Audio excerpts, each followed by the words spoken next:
In this video, we're going to walk through the process of creating a payment against an approved bill.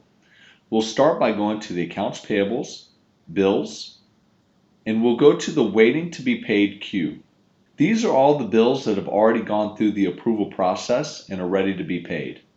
The bill in question is Austin Demolition, and from the Actions tab, we can click Create Payment, or we can drill down into the bill, which I want to do here.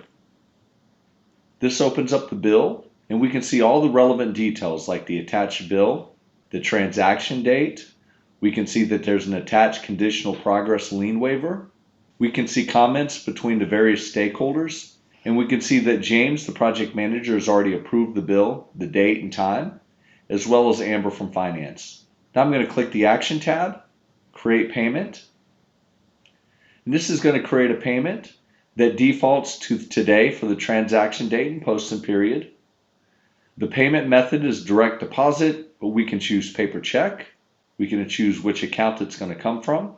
Here we're going to enter in the mailing address, and down below we can see the amount that's being paid.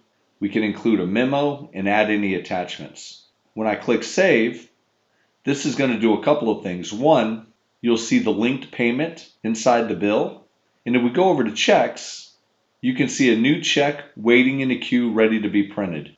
I can select the item, click Print, put in a check number, and print. And this will create a check ready to be printed out on the appropriate check stock.